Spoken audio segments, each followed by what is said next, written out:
Located in southwestern Uganda, the Rwenzori Mountains National Park spans 995 square kilometers across the rugged Rwenzori ranges. A UNESCO and Ramsar World Heritage Site, the park has for years faced severe encroachment and degradation from poaching, logging, and charcoal burning, and illegal harvest of medicinal plants, threatening both nature and livelihoods.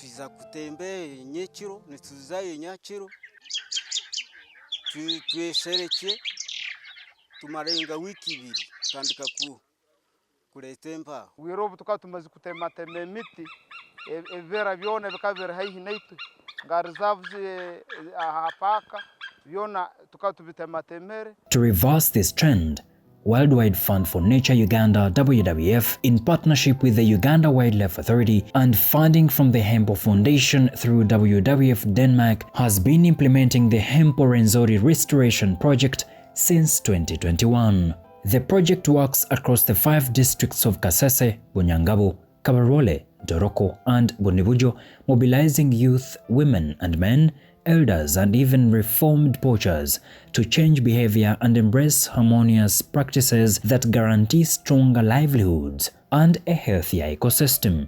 Tusima WWF na uwa na bahembo kutuhereze mbibo. Most importantly WWF, because if it wasn't them, maybe we would have somehow limped.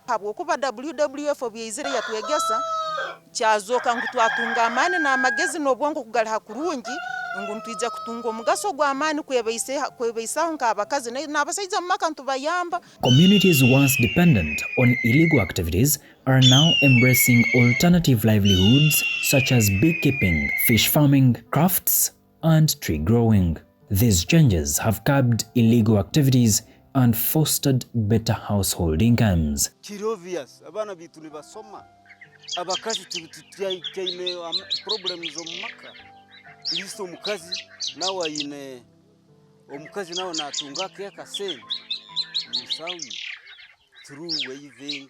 To reduce encroachment on the park for timber, poles and biomass needs, the project has supported buffer restoration, a vital intervention to protect the unique biodiversity, safeguard water sources, mitigate climate change, and enhance livelihoods. To date, the project has restored 6,200 hectares with both indigenous and exotic trees. From 2021, the project has been able to restore an acreage equivalent to 6,200 hectares of land.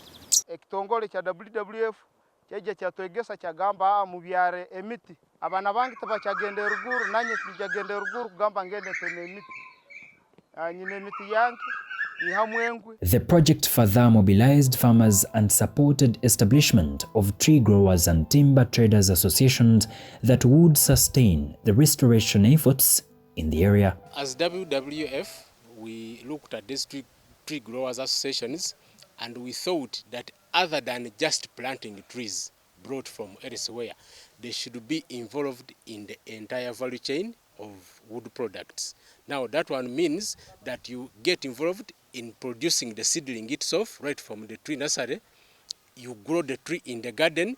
Once the tree has grown, you convert it into timber, and then you can also have the finished products from that timber. We started when we were about 36 members, but we have the number has grown to about 80 members as per now. And in the 2 seasons we have had this nursery bed, we have planted over 500 hectares. We had a good season where we earned about 28 million for that season, and then the next season we earned about 14 million. So we use the money to buy tree seeds, and then we also pay the workers here. We have 3 workers who are paid monthly, and then we have those ones who casually come. We buy soil and sand for mixing, to make sure that we get the best mixtures of soil and sand. Technology has also enhanced surveillance of the park. We've given 1 drone, again to help in data collection.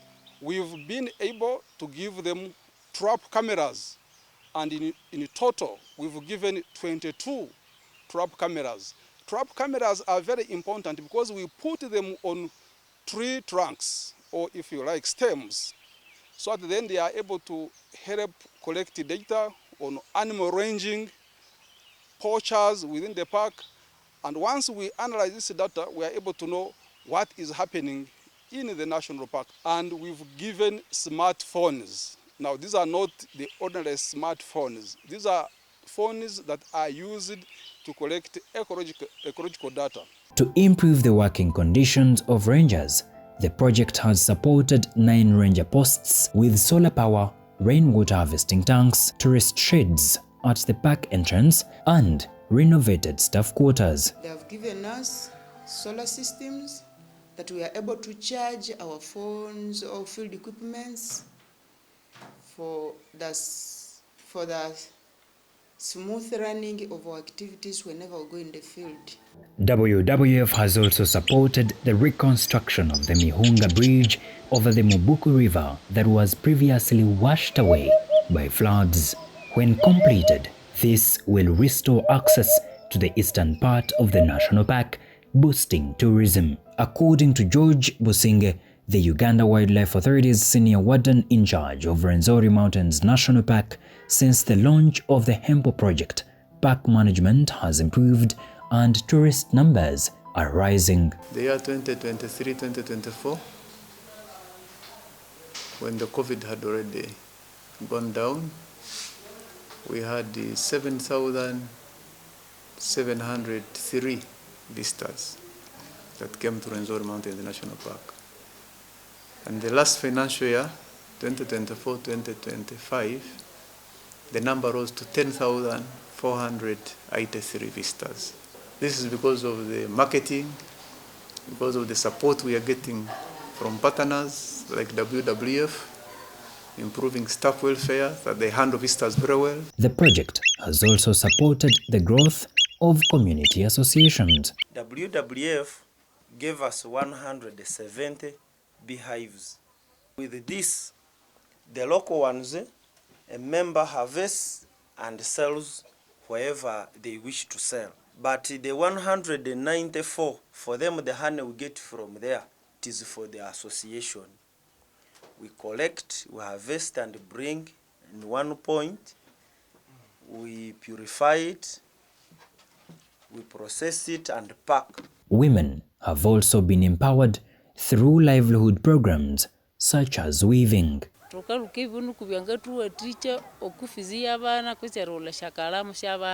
Kisebere Mabwesi Baikwa ex-hunters group is a prime example of the transformation. Initially provided with 100 beehives, the group has since grown its apiary to 260 hives. Former hunters are now beekeepers and conservation champions. Curbing this down, we thought of having honey within our communities. So there's no more fire outbreaks in the forest because we now control it through our apiary. Ekitongole kinwe kya WWF kyamaze kutwegesa kuletere mizinga 12 arakazi obuzinga obutaito obukutegera mu enjoki ntuzihamu ntuzitwara mu mizinga enkoto nuko nizisobora kutungera y'obwomezi oburungi. We harvested 70 kilograms and sold it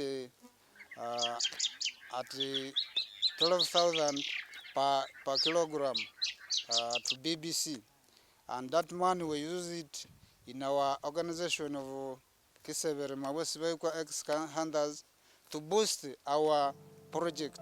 WWF also supported the development of district forest development plans for Nyangabu, Kabarole, Ntoroko, and Bondibojo districts. This strategic document is guiding local governments around the Rwenzoris towards sustainable forest management and integration of forest-based solutions in development planning.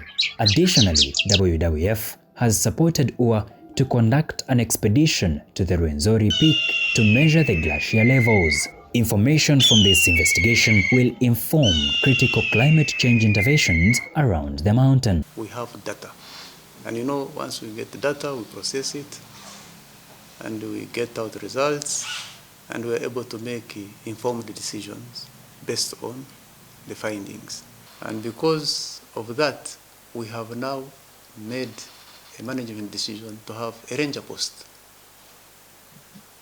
established in the northern part of Rwenzori Mountains National Park, which is in Toroko district. Of course, I thank WWF, but also I like to thank the fund of WWF, that is Hempel Foundation, because all this money that is making wonderful improvements in terms of conservation, Rwenzori Mountains National Park and the surrounding communities, is coming from Hempel Foundation. The Rwenzori Hempel project has made a remarkable impact on communities living around the Rwenzori Mountains National Park. People who once entered the park illegally and clashed with our authorities are now partners in conservation, working hand in hand to protect the very resources they once threatened.